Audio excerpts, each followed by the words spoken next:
بسم اللہ الرحمن الرحیم۔ البیاضی نے صراط مستقیم جلد 3 صفحہ 141 پہ لکھا کہ اہل سنت ہم سے اختلاف کرتے ہوئے کہتے ہیں تم نے نیکوکار صحابہ کو گالی دے کے اپنا دین فاسد کر لیا۔ ہم کہتے ہیں ہم نے تو فاسق فاجر لوگوں سے برات کی ہے جنہوں نے دین کو تبدیل کر دیا۔ صرف یہی نہیں، رافضیت صحابہ کو گالی دینے کو اللہ کا قرب سمجھتی ہے۔ احقاق الحق صفحہ 98 پر لکھا ہے ہم بعض ان صحابہ پہ لعنت کرتے ہیں جن کے بارے میں ان کا عقیدہ ہے کہ انہوں نے نبی کی وفات کے بعد ہی دوبارہ کافر ہو گئے تھے۔ یاسر خبیث جو حقیقت میں خاسر خبیث ہے، خسارہ پانے والا خبیث، وہ نماز پڑھتا ہے اور نماز میں قنوت کے لیے ہاتھ اٹھاتا ہے اور ابو بکر، عمر، عثمان، عائشہ، حفصہ میں نماز میں لعنت کرتا ہے۔ وخص باللعن أبا بكر وعمر وعثمان وعائشة وحفصة وقتلة الحسين عليه السلام۔ الله أكبر۔ انا للہ و انا الیہ راجعون۔ اس کلپ کو دکھانے کے 2 مقصد ہیں۔ اے حق کی تلاش کرنے والے، اے حقیقت کو ڈھونڈنے والے، کبھی نماز کے اندر محمد کے سسروں کو گالی دی جائے؟ ابو بکر صدیق میرے نبی کے سسر نہیں ہے؟ فاروق اعظم میرے نبی کے سسر نہیں ہے؟ کیا سسر کا مقام باپ والا نہیں ہوتا؟ کیا عثمان میرے نبی صلی اللہ علیہ وسلم کے داماد نہیں ہے؟ کیا عائشہ اور حفصہ میرے نبی کی زوجہ نہیں ہے؟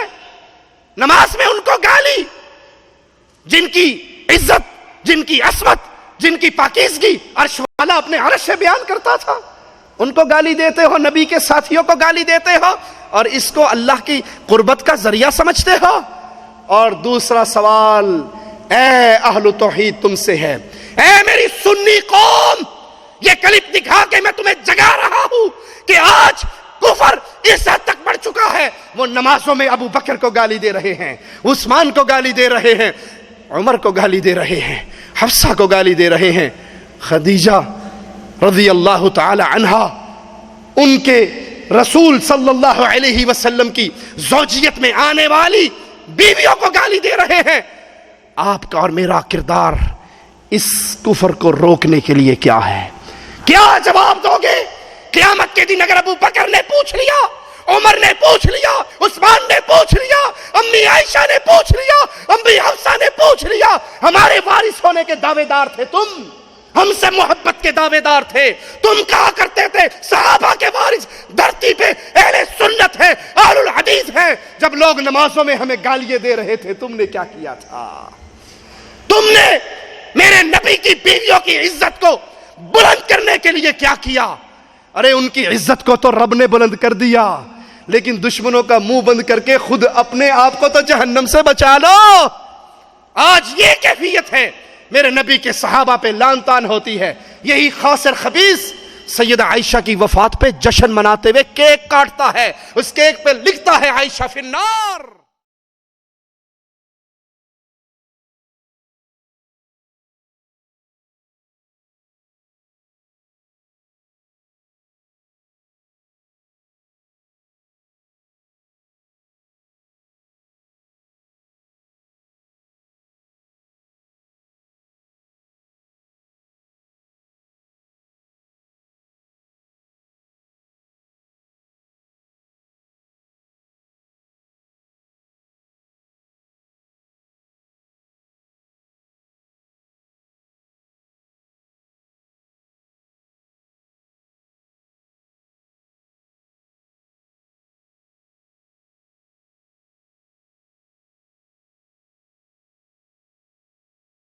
اہل سنت، اے سنی قوم، محمد کی بیوی کو جہنمی کہا جائے اور تو لمبی چادر تان کے سوتا رہے، مصطفیٰ کے پیارے ساتھیوں کو جہنمی کہا جائے اور تجھے اپنی دکان اور کاروبار سے فرصت نہ ہو، تیرا اندر کا ایمان تجھے جھنجھوڑ کر دعوت کے میدان میں نہ کھڑا کر دے، تیری غیرت کا کیا فائدہ؟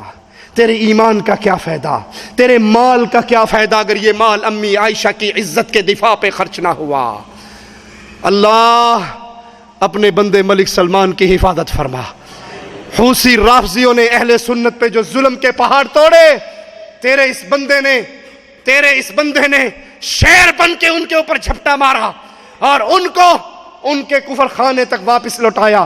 اللہ اپنے بندے کی مدد فرما، اللہ سعودی حکومت کی مدد فرما، وہ فوجیں جو یمن میں اہل سنت کا دفاع کر رہی ہیں اللہ ملائکہ کے ذریعے ان کی مدد فرما، اللہ آسمان کی مددگار قوتیں ان پہ نازل فرما، زمین کی قوتوں سے ان کی مدد فرما۔ احقاق الحق صفحہ 316 پہ مزید لکھا، جیسے موسیٰ علیہ السلام ہدایت کے لیے آئے، ان کے ہاتھ میں بنی اسرائیل کو ہدایت ملی، پھر ان کی زندگی میں ہی مرتد ہو گئے، ایمان پہ سوائے موسیٰ اور ہارون کے کوئی نہ رہا، ایسے ہی محمد کریم بھی آئے صلی اللہ علیہ وسلم، اور اللہ نے بہت بڑے تعداد کو ہدایت دے دی، مگر وہ آپ کی وفات کے بعد اپنی ایڑیوں پر پھر گئے اور مرتد ہو گئے۔ التجانی اپنی کتاب ثم اہتدیت صفحہ 156 پہ لکھتا ہے، میں نے بہت مطالعہ کیا یہاں تک کہ مطمئن ہو گیا کہ شیعہ امامیہ حق پر ہیں، اور میں بھی شیعہ ہو گیا، اہل بیت کی کشتی میں سوار ہو گیا، کیونکہ میرے نزدیک یہ ثابت ہوا ہے سوائے چند صحابہ کے باقی سارے کافر ہو گئے تھے۔ نعمت اللہ الجزائری اپنی کتاب الانوار النعمانیہ صفحہ 2 جلد 2 صفحہ 244 پہ لکھتا ہے، امامیہ اثنا عشریہ کھلے عام حضرت علی کی امامت کا اعلان کرتے ہیں، صحابہ کو کافر قرار دیتے ہیں، ان پہ طعن و تنقید کرتے ہیں، وہ امامت کو جعفر صادق اور ان کی اولاد ائمہ معصومین میں مانتے ہیں۔ اس مؤلف کا کہنا ہے میں بھی اسی عقیدے سے تعلق رکھتا ہوں۔ محمد باقر المجلسی اپنی کتاب مرآت العقول جلد 26 صفحہ 213 پہ روایت نقل کرتا ہے، کہتا ہے بے شک کلینی نے روضۃ الکافی میں روایت نمبر 341 کے تحت ابو جعفر سے نقل کیا کہ نبی کی وفات کے بعد سارے لوگ مرتد ہو گئے۔ توجہ چاہوں گا اے میری سنی قوم، اے یہ سمجھنے والوں کہ یہ اہل بیت سے تو پیار کرتے ہیں، سنو ان ظالموں کا جملہ، اے اور حق کی تلاش کرنے والے، اہل بیت کی محبت کا دم بھرنے والے، اپنے کانوں کو ایک لمحے کے لیے میرے حوالے کرنا۔ نقل ہو رہی ہے روایت، سارے لوگ مرتد ہو گئے سوائے 3 کے۔ میں نے پوچھا، سائل کہتا ہے میں نے پوچھا جعفر صادق سے وہ 3 جو باقی بچے وہ کون تھے؟ یہاں ارتد الناس، لفظ الناس جو سب کو شامل ہے۔ میں نے کہا وہ 3 جو باقی بچے وہ کون تھے؟ کہا مقداد بن اسود بچا، ابو ذر غفاری بچا، سلمان فارسی بچا۔ الناس میں سارے آگے نا، اہل بیت بھی آگے اور صحابہ بھی آگے، تو سب سے پہلے علی کا نام ہونا چاہیے تھا۔ علی کا نام ہوتا، حسن کا ہوتا، حسین کا ہوتا، فاطمہ کا ہوتا، عباس کا ہوتا، اولاد عباس کا ہوتا، عقیل کا ہوتا، اولاد عقیل کا ہوتا۔ ان ظالموں نے صرف محمد کے صحابہ کو گالی نہیں دی، محمد کے اہل بیت کو بھی گالی دی ہے۔ ارتد الناس، سارے کے سارے مرتد ہو گئے۔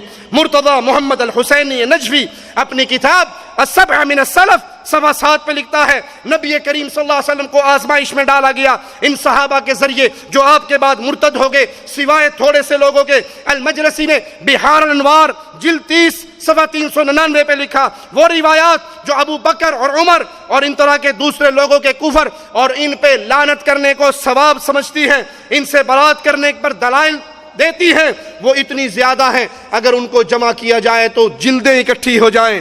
لیکن آؤ میں تمہیں بتاتا ہوں، کچھ ہم سے سنا ہوتا، کچھ ہم سے کہا ہوتا، نہ ہم سے سنا تم نے نہ ہم سے کہا تم نے۔